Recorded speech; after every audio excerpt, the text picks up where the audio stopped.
और चलिए आपको सीधे लिए चलते हैं और तस्वीरें दिखाते हैं कोटपुतली से। सीएम अशोक गहलोत क्या कुछ कह रहे हैं, सुनते हैं।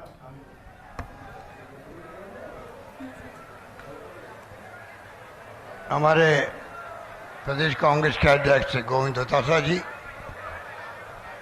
सेवा दल के अध्यक्ष लालचंद देसाई, हमारे मंत्रिमंडल के साथी लालचंद कटारिया जी, राजेंद्र यादव जी, संकुतला रावत जी, टीकाराम जूली जी, राजेंद्र गुड़ा जी, विधायक गोपाल मीणा जी, सुरेश मोदी जी, इंदिरा गुर्जर जी, आलोक बेनीवाल जी,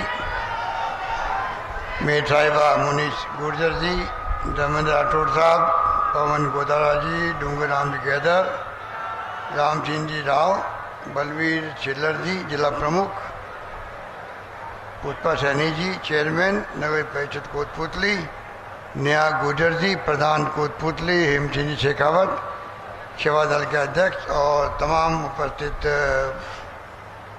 सेवा दल के साथियों, उपस्थित बुजुर्गों, भाई और बहनों, नौजवान साथियों, आज एक तरफ सेवा दल का काफिला गौरव यात्रा के रूप में आपके बीच में यहाँ पर पहुँचा और आज के दिन राजीव गांधी जी के बारे में आपको कहा गया किस प्रकार से वे शहीद हो गए देश के लिए। मैं उनके साथ में जो प्रधानमंत्री थे तो मैं उनके साथ में उनका मंत्री था, राज्य मंत्री था वहाँ पर, और कितना दुख हुआ होगा जब इंदिरा गांधी जी प्रधानमंत्री पद पर बैठी हुई थी, उनकी हत्या हो गई, राजीव गांधी जी की हत्या कर दी गई, पर देश को एक रखा, अखंड रखा, टूटने नहीं दिया, खालिस्तान नहीं बनने दिया। आप कल्पना कीजिए, इतना बड़ा त्याग इंदिरा गांधी जी को मालूम था कि मेरी जान जा सकती है। मैं उनके साथ ही मंत्री था, उन्होंने मुझको खुद को कहा कि जो हालात है उसमें कुछ भी हो सकता है, और जब उन्होंने कहा उड़ीसा के अंदर शहीद होने के एक दिन पहले कि मेरी जान जा सकती है और अगर मेरी जान जाएगी तो मेरे खून का एक कतरा इस देश के काम आएगा। आप सोच लीजिए, वो इंदिरा गांधी का देश है ये, आज़ादी के पहले भी और आज़ादी के बाद में भी, अंग्रेजों के ज़माने में भी लाठें खाई, गोलियां खाई, 10-10, 12-12 साल तक जेलों में बंद रहे। गांधी जी हो, नेहरू जी हो, बड़े बड़े पटेल साहब हो, अबू कलाम आज़ाद साहब हो, लंबा संघर्ष किया और कांग्रेस का इतिहास, कांग्रेस का कुर्बानी का, त्याग का, बलिदान का जो इतिहास लिखा गया देश के अंदर, उसी कारण से, उसी संस्कृति से, संस्कार के कारण से इंदिरा जी ने जान देना मंजूर किया, पर किसी कीमत पर पंजाब को अलग नहीं होने दिया, खालिस्तान नहीं बनने दिया। ये जज्बा होता देश प्रेम का। जैसे हमारे शहीद लोग हैं पूरे राजस्थान के अंदर, अलवर में भी हैं, हर जिले में, जयपुर हो, चाहे वो शेखावटी हो, चाहे मारवाड़ हो, मेवाड़ हो, कहीं के हो, एक एक घर में जज्बा क्या है। जो कारगिल युद्ध हुआ था तो करीब 65 लोग मारे गए थे राजस्थान के। मैं उस वक्त 22 साल पहले मुख्यमंत्री था, मैं करीब 56 लोगों के घर गया था उस वक्त में। जब उनका शव आता था तो गांव के गांव उमड़ते थे, और क्योंकि नौजवान थे मरने वाले, तो दादा दादी भी जिंदा थे, उनके माँ बाप तो थे ही थे। ऐसा जज्बा मैंने देखा घर घर के अंदर कि चाहे हमारा दूसरा बेटा चला जाए परवाह नहीं करेंगे, पर देश की सीमाओं की रक्षा हम करेंगे। ये जज्बा राजस्थान के अंदर है। और मैंने कहा उस वक्त मुझे गर्व है कि मैं ऐसे प्रदेश का मुख्यमंत्री हूँ जहाँ पर हर घर के अंदर देश की सीमाओं की रक्षा करने के लिए देश प्रेम की भावना कोट कोट के भरी हुई। तो मैं कहना चाहूँगा कि जब सुनते हैं मोदी जी के मुंह से, जिनके लिए आज हिंदुत्व को लेके, हिंदू को लेके आज लोग पागल हो रहे हैं, वो हिंदू राष्ट्र की बात करेंगे, हिंदू की बात करेंगे, महंगाई की बात नहीं करेंगे, महंगाई की बात नहीं करेंगे, हिंदू की बात करेंगे, हिंदुत्व की बात करेंगे, राष्ट्रवाद की बात करें। क्या यहाँ बैठे हुए हम लोग सब हिंदू नहीं हैं? हम हिंदुत्व की भावना नहीं समझते हैं? हम राष्ट्रवादी नहीं हैं? ये सोचना पड़ेगा आपको। एक माहौल ऐसा बना दे देश के अंदर, लोग महंगाई की बात नहीं कर रहे। अभी मैंने कार्टून देखा, कार्टून तो क्या देखा, किसी का मैंने वक्तव्य देखा 2 लाइन का, तो वो कह रहे हैं कि अभी तो आप मंत्री मस्जिद की बात कर लो, महंगाई कह रही, मैं तो इंतजार कर लूं कि मेरे बारे में कब बात करते हो। महंगाई कह रही है, मैं इंतजार कर लूंगी कि मेरे बारे में चर्चा कब करोगे, मैं बाद में करूंगी। इतना बड़ा कटाक्ष हो रहा है देश के अंदर, भयंकर महंगाई, बेरोजगारी की हदें पार हो गई, नौकरी मिल नहीं रही है, नौजवान दुखी है, निराश है, पर हिंदू है। ऐसा जहर घोल रहे हैं, तनाव देश में आपके सामने है, दंगे भड़का रहे हैं। मुख्य आरोपी कौन है? यही बीजेपी आरएसएस के लोग। इन हालातों में मुल्क चल रहा है। यात्रा, गौरव यात्रा निकल रही है। 9 अगस्त को हमारे प्रदेश अध्यक्ष जी 75 किलोमीटर की यात्रा निकालेंगे, जो सोनिया गांधी जी ने और राहुल गांधी जी ने आह्वान किया है। फिर कश्मीर से कन्याकुमारी तक 2 अक्टूबर से यात्रा निकलेगी, भारत जोड़ो। ये कोई मामूली प्रोग्राम नहीं है। इसीलिए घबरा करके बीजेपी ने, जैसे उदयपुर में चिंतन शिविर का घोषणा हुई और राष्ट्रीय कार्यकारिणी के नाम पर 2 दिन तक इकट्ठे हुए बीजेपी नेता लोग जयपुर के अंदर। उस 2 दिन की राष्ट्रीय कार्यकारिणी का अपना महत्व होता है, और उस पार्टी का जो सत्ता में है उनको राष्ट्र की चिंता करनी चाहिए थी। चाइना हमारे बॉर्डर पे कब्जा कर रहा है, लंबी चौड़ी जमीन का कब्जा कर चुका है, गांव बसा रहा है कई इलाकों के अंदर। उसकी चर्चा करते जयपुर के अंदर, महंगाई की बात करते, बेरोजगारी की बात करते, राष्ट्रीय अंतर्राष्ट्रीय बात करते, कोई बात नहीं। क्योंकि राजस्थान किस प्रकार कब्जे में आए हमारे, अच्छा काम करी सरकार। पहले भी आपको मालूम है कि स्तर करने का इन्होंने षड्यंत्र किया, वो सबको मालूम है। वो विफल हो गया। अभी तक उनके दिलो दिमाग में आग लगी हुई है, कैसे राजस्थान के अंदर सरकार को बदनाम करें, किस प्रकार से मुख्यमंत्री पर आरोप लगाएं। बड़ा षड्यंत्र चल रहा है बीजेपी के अंदर टारगेट राजस्थान को बनाने का। 2 दिन के अंदर चर्चा नहीं करी राष्ट्रीय स्तर की समस्याओं के बारे में, और राजस्थान के बारे में क्या किया? अरे ईआरसीपी की योजना जो आपके 13 जिलों की है, उसमें अलवर भी आता है, जयपुर जिला भी आता है, दौसा भी आता है, माधोपुर भी आता है, भरतपुर भी आता है, धौलपुर भी आता है, करौली भी आता है, टोंक भी आता है। कितना भयंकर पानी का संकट है इस क्षेत्र के अंदर। प्रधानमंत्री के मुंह से घोषणा की हुई है, राष्ट्रीय परियोजना बनाएंगे जयपुर में, अजमेर में। हम उम्मीद करते थे कि कम से कम राष्ट्रीय कार्यकारिणी हो रही है तो राजस्थान के तथाकथित नेता जो रोज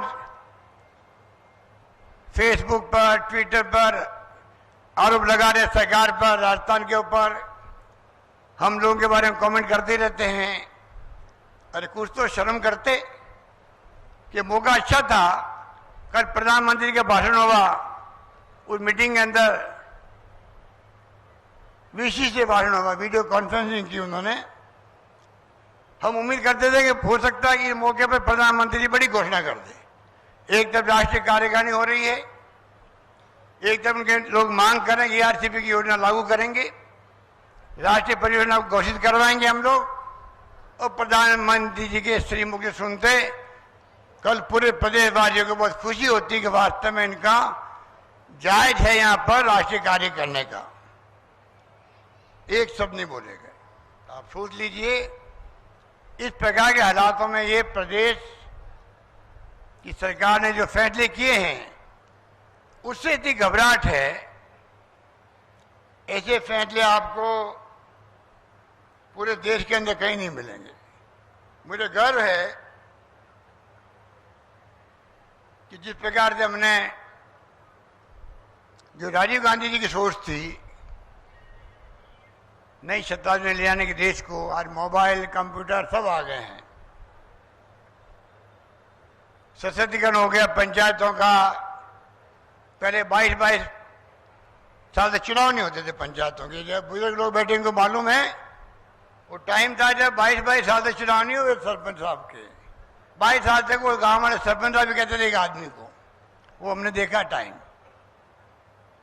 अब आपके टाइम पे चुनाव, महिलाएं सरपंच बन रही है, दलित वर्ग के बन रहे हैं, एसटी के बन रहे हैं, ओबीसी के बन रहे हैं, सरपंच बन रहे हैं, प्रधान प्रमुख, नगर पालिका के पार्षद, चेयरमैन सब बन रहे हैं। ये राजीव गांधी का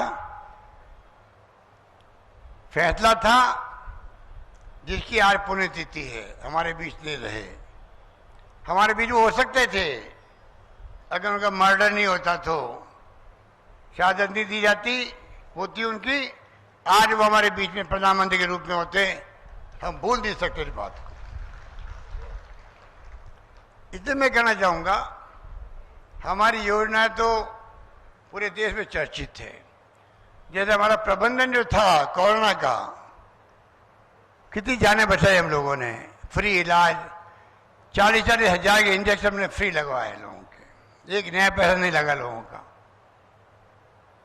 बाकी राज्यों के लोग यहाँ आने लगे, स्थिति बन गई थी। रात दिन हमने एक कर दिया। 500 मीटिंग मैंने करी है वीसी से, वीडियो कॉन्फ्रेंसिंग से, उसमें 250-300 तो खाली कोरोना की थी। इस प्रकार से हमने ध्यान रखा, आज भी ध्यान रख रहे हैं और आपको आगाह कर रहे हैं कि अभी तक ध्यान रखो। आप जहां तक संभव हो मास्क लगाओ। अभी तक दिल्ली में बहुत फैल रहा है कोरोना, आपके पड़ोस के अंदर गया नहीं है। चाइना में लॉकडाउन आज भी है, कोरिया में है, हालात बड़े गंभीर, आज भी दुनिया के अंदर लोग चिंतित है। उस वक्त में मुश्किल हालातों में आपकी सरकार ने कोई कमी नहीं रखी।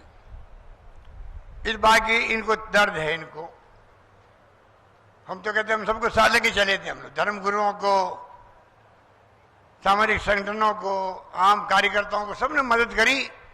मैंने कहा कोई भूखा नहीं सोना चाहिए। और मुझे खुशी है कि आप सब ने इतना ध्यान रखा, गरीबों का भी, सबका। एक तरफ हमने उनके खाते पैसे डाले 5-5.5 हजार रुपये, बार 5 बार पैसे डाले उनके खाते में, वो भूखा नहीं सोया आदमी। और दूसरा, आप लोगों ने भी, आम जनता ने भी, प्रदेशवासियों ने खाना खिलाने में, कच्चा सामग्री बांटने में कोई कमी नहीं रखी। इस प्रकार हम लोगों ने उसका मुकाबला किया था। आज भी जो योजना लेके आए हम लोग, चिरंजीवी योजना, 10 लाख रुपए का बीमा प्रत्येक परिवार का। 10 लाख का बीमा हिंदुस्तान में कहीं नहीं। एक भाई मुझे मिला गांव का, कहता मैं गांव से, मेरे कोई रिलेटिव आए थे, उनका मैंने सीके बिरला बड़ा प्राइवेट हॉस्पिटल है, वहाँ इलाज करवाया, हार्ट का, हृदय का, बाईपास का। मेरे खाली टैक्सी के खर्च हुए 170 रुपये, एक नया पैसा नहीं लगा मेरा। आप कल्पना करो कि ये बीमारी, कर्जा लेना पड़ता है, मकान बेचना पड़ता है, क्योंकि माँ बाप को जिंदा रखना हमारा कर्तव्य होता है। चाहे बूढ़े आदमी हो जाता है तब भी हमारे यहाँ हमारे अच्छे संस्कार है। विदेशी मुल्कों में परवाह नहीं करते बूढ़े लोगों की। हमारे यहाँ तो बूढ़ा आदमी कितना ही बीमार है, बचने की उम्मीद कम भी है, तब भी हम लोग पूरा इलाज करवाते थे। 50,000 खर्च हो जाए, 1 लाख रुपये खर्च हो।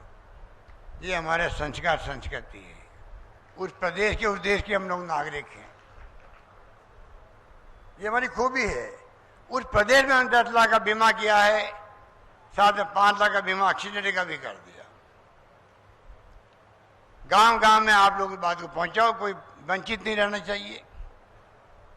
यहां तक हमने किया है, कोई वंचित रह भी जाए, अचानक बीमार पड़ गया, भर्ती हुआ है, अस्पताल की ड्यूटी है कि वो कलेक्टर को इत्तला करेगा, इलाज फ्री होगा, कलेक्टर उसका कार्ड बनवा देगा बाद के अंदर। यहां तक मैंने व्यवस्था कर रखी है।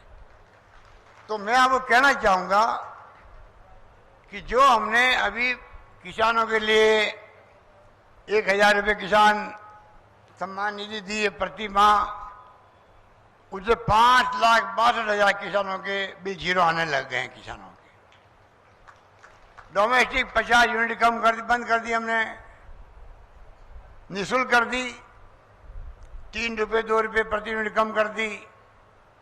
लाखों लोगों को उसका फायदा मिल रहा है। किसानों के लिए अलग बजट लेके हम लोग आए हैं। हमारी तरफ से चाहे पानी की योजनाएं हो, जिसके लिए अभी मांग कर रहे हैं आपके एमएलए साहब की, शहरी जल योजना कोटपुतली में पेयजल सुधार हेतु 10 करोड़ की लागत से 2 टंकी के निर्माण की मांग कर रहे हैं, 10 करोड़ की लागत से। तो ये तो जब मांग करें घोषणा करनी पड़ेगी।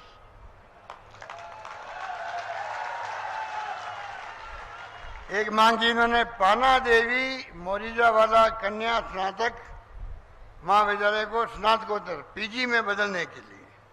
आपको मालूम है कि हमने, ये हमारे विधायकगण बैठे हैं साथ, सभी साथी, इंदिरा गुजर भी है और तमाम लोग यहाँ पर बैठे हैं।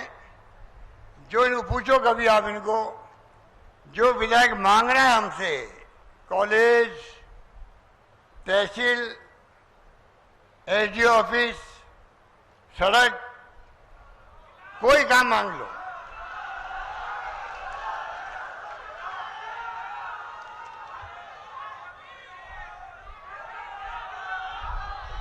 कोई काम मांग लो, हमने कभी इनको मना नहीं किया है, जो मांगा दिया है। आज कॉलेज जो है, जो 70 साल में जितनी कॉलेज खुली थी सरकारी, लगभग उसके लगातार लगभग हम लोग अभी 3 साल में खोल चुके हैं। पिछले साल मैंने 123 कॉलेज खोली थी, 33 महिलाओं की कॉलेज खोली, लड़कियों की कॉलेज खोल दी उसके अंदर। फिर मैंने कहा जहाँ 500 लड़के मिलेगी स्कूल के अंदर, स्कूल में उसको कॉलेज बना दिया जाएगा। इस बार मैंने वही काम किया। तो कोई कमी नहीं रख रहे, जो मांग रहे हैं हम तमाम मांगों को पूरी कर रहे हैं।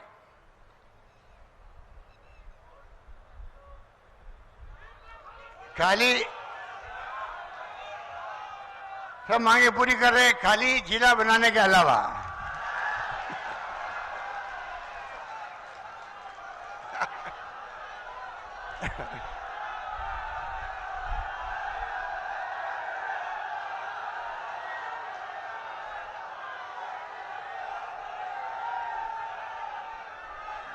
अरे बैठो बैठो, बात तो सुनो। बैठिए बैठिए, आप लोग बैठिए। तो ये जो जिले वाली बात है, ये राजेंद्र यादव जी और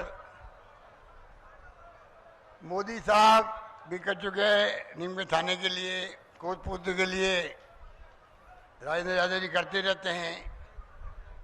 और कमला जी और आलोक बेनीवाल बैठा हुआ है। शाहपुरा की मांग अलग होती है, आप भी मांग कर रहे हैं क्या? ये साथ है।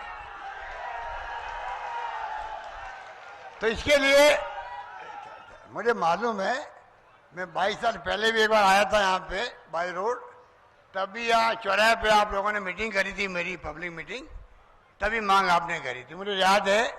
और ये जो प्रोग्राम बनाया कोटपुतली का, आज ये कोटपुतली का प्रोग्राम जब बनाया था तो मुझे मालूम था कि मुझे वहां जाके क्या क्या सुनना है, उनकी आपकी क्या मांग है, मुझे मालूम था। आपकी अगर कोटपुतली की पॉपुलर कोई डिमांड है तो वो पानी की, नहीं यार, पानी की टंकी नहीं है, कॉलेज नहीं है, जिला बनाने की मांग आपकी है, मालूम है मुझे। इसलिए मैं कहना चाहूंगा, वो भी हमने कमेटी बना दी है। मैं उम्मीद करता हूं कि उसकी रिपोर्ट आते ही फैसले करेंगे क्या कर सकते हैं, क्या करना चाहिए, वो समझ करेंगे।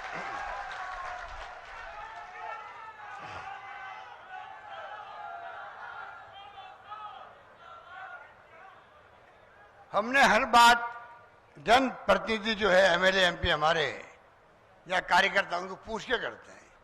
मुझे याद है पिछली बार जब मैं दूसरी बार मुख्यमंत्री बना तब कर्नल बैतला जी से मेरी मुलाकात होती थी। उसके बाद 70 गुर्जर समाज के लोग फायरिंग के बारे गए थे। 70-72 गुर्जर मरना किसे कहते हैं, गोली से। उसके बाद में मुझे मुख्यमंत्री बनने का चांस मिला। 5 साल तक मैंने, कर्नल साहब पटरियों में बैठ गए होंगे, कई बार धरने दिए होंगे, हमने प्यार से बात करी, संदेश करी। 5 साल में हमने रिजर्वेशन भी दिया और 5% रिजर्वेशन लागू है, तो हमारे कारण लागू है राजस्थान के अंदर एमबीसी का। और तो और 5 साल में फायरिंग करने की बात तो छोड़ो, एक बार मैंने लाठीचार्ज नहीं होने दिया राजस्थान के अंदर गुजरों पर, ये मैंने कहा था उस वक्त, कोई भूल नहीं जाए। लोकतंत्र में लोगों की मांग करने का हक होता है। हमारा देह है किस प्रकार से प्यार से, मोहब्बत से, समझाई से उनकी मांग को सुने, करें, कोशिश करें पूरा करने की। कई बार कम पूरी जल्दी होती है, कई बार देरी से होती है, पर आखिर मांगे पूरी होती है। आज कितने लोग डॉक्टर बन रहे हैं, इंजीनियर बन रहे हैं, एलडीसी बन रहे हैं, टीचर बन रहे हैं, क्या क्या नहीं बन रहे हैं। देवनाथ योजना पे लागू करी, जो हमसे संभव हुआ हमने कमी नहीं रखी। मुझे याद है दीपचंद खैरिया जी यहाँ पे जो हमारे विधायक हैं आपके अलवर के, बहुत बुजुर्ग हैं और मैं उनका बहुत सम्मान करता हूँ। जब वो जिला प्रमुख थे कोई जमाने में, मैं प्रदेश कांग्रेस का अध्यक्ष था यहाँ पर, उन्होंने कहा था हरियाणा के अंदर हमारे जो है सब छूट मिली हुई है, बूढ़े लोगों के लिए, विधवाओं के लिए, निःशक्त जनों के लिए, पेंशन के लिए। राजस्थान में कई शर्तें लगा रखी है, 18 साल का बच्चा बड़ा होते ही उसकी पेंशन बंद हो जाती माँ बाप की, कई शर्तें थी। आपको मालूम है, शायद आपको कई लोगों को मालूम होगा, हमने सारी शर्तें उनके कहने में हटा दी। आज 90 लाख लोग राजस्थान में पेंशन प्राप्त करें, 90 लाख लोग प्राप्त कर रहे हैं। इस प्रकार से हमारी सरकार फैसले करती है और जो कहते हैं वो करते हैं। पिछले चुनाव में हमने कहा, राहुल गांधी जी ने वादा कराया सरकार हमारी बनेगी, हम कर्जे माफ करेंगे। सरकार बनते ही हमने 22 लाख लोगों के कर्जा माफ किया है। किसानों का, खाली जो किसान राष्ट्रीयकृत बैंकें हैं वो हमारे हाथ में नहीं है। हमारी बैंकें थी, सीसी बैंक, कोऑपरेटिव बैंक थी, भूमि विकास बैंक थी, सबके कर्जे माफ कर दिए। ये हमारे विपक्षी लोग अभी तक किसानों को भड़काते रहते हैं, कर्जा माफ नहीं हुआ। मैं आपका आह्वान करूंगा, जिनका कर्जा माफ हुआ है कम से कम उनको सबक सिखाना ही चाहिए। ऐसे बीजेपी नेताओं को झूठ बोल के किसानों को भड़का रहे हैं। हाँ, हम स्वीकार करते हैं राष्ट्रीयकृत बैंकों के लिए मैंने प्रधानमंत्री नरेंद्र मोदी जी को कई बार रिक्वेस्ट करी है, पत्र लिखे हैं। इन बैंकों को निर्देश दे सरकार, भारत सरकार हमसे बातचीत करे। अगर अमीरों के पैसे किसी के 100 करोड़, किसी 200 करोड़ में माफ हो सकते हैं उद्योगपतियों के, तो किसान गरीब है, उनका तो 1 लाख का, 2 लाख का, 5 लाख का होता है, क्यों नहीं माफ हो सकता उसका? बात करो, सेटलमेंट करवा दीजिए, आधा फिर हम दे देंगे, किसान में बाल नहीं डालने देंगे। बात करने तैयार नहीं हो रहे वो लोग। इस प्रकार के हालात में जो चल रहा है शहर, आज शहर के अंदर हम लोगों ने इंदिरा गांधी के नाम से नरेगा शुरू किया है, नरेगा की तरह हिंदुस्तान में कहीं पे नहीं है। यहाँ पर जहाँ नगर पालिका है वहाँ पर काम खोले जा रहे हैं। सड़कें हम लोग 10, 20, 30 किलोमीटर की सड़कें दे रहे हैं हम लोग। वहाँ पर सरकारी खजाने से नगर पालिका के प्रसाधन होते नहीं है, वो कर रहे हैं। तो हमारी तरफ से आप देख रहे हैं कि कोई भी कमी नहीं रख रहे हैं। डेयरी के अंदर 5 रुपये प्रति लीटर दूध का बोनस हम दे रहे हैं। हिंदुस्तान में कहीं पे भी नहीं है, राजस्थान सरकार दे रही है। पिछली बार सरकार में हम लोग थे तो गेहूं के ऊपर हमने 150 रुपये दिए थे बोनस किसानों को। फिर भारत सरकार इनकी बन गई तो रोक लगा दी उसके ऊपर भी। तो मैं निवेदन करना चाहूंगा, आज राजीव गांधी जी की पुण्यतिथि है। उनके वक्त में जो जो काम हुए वो आप जानते हैं और आप समझते हैं कि अगर वो उनका जो सपना था देश के लिए, उस सपने को पूरा करने का काम कांग्रेस के कार्यकर्ता दिलो दिमाग के अंदर है। जितना बस चला है, कोई कमी नहीं रखी है। मनमोहन जी सरकार बनी उस वक्त के अंदर भी पहली बार कानून बना के अधिकार दिया गया आम लोगों को, चाहे वो सूचना का अधिकार हो, नरेगा का अधिकार हो, 100 दिन के रोजगार का। हमने अभी 100 दिन की बजाय 125 दिन राजस्थान में कर दिए। 25 दिन का भुगतान स्टेट गवर्नमेंट करेगी, ऐसा पहले हिंदुस्तान में कहीं पे भी नहीं हुआ है। शहरों के अंदर 100 दिन का रोजगार स्टेट गवर्नमेंट अपने फंड से करेगी, क्योंकि वहाँ भी मजदूर है, कोरोना में तकलीफ आ रहा, आदमी काम नहीं मिल पा रहा है। इस प्रकार से सारी योजनाएं हम लोग अपना रहे हैं और योजनाबद्ध तरीके से उनको पूरा करने का हम लोग प्रयास कर रहे हैं। मेरा आपसे गौरव यात्रा के इस मुबारक मौके पर हमारे सब साथी आए हैं और मैं इनको बहुत ही साधुवाद देता हूँ, बधाई देता हूँ। इनका जज्बा मैंने देखा है। डूंगरपुर रतनपुर बॉर्डर पर मैं गया था, वहाँ पर अध्यक्ष जी भी साथ में थे वहाँ पर, तभी मैंने देखा लगातार ये पद यात्रा कर रहे हैं। पर मैं आपको अंत में इतना ही कहना चाहूँगा, कृपा करके ये लड़ाई विचारधारा की है, कोई हमारी दुश्मनी नहीं है, ना मोदी जी से है, ना बीजेपी से है, ना आरएसएस वालों से है। कांग्रेस जो है पार्टी वो छत्तीसी कौम की है, सभी धर्म सभी जाति को साथ लेकर चलने वाली पार्टी है। देश एक रहेगा, अखंड रहेगा।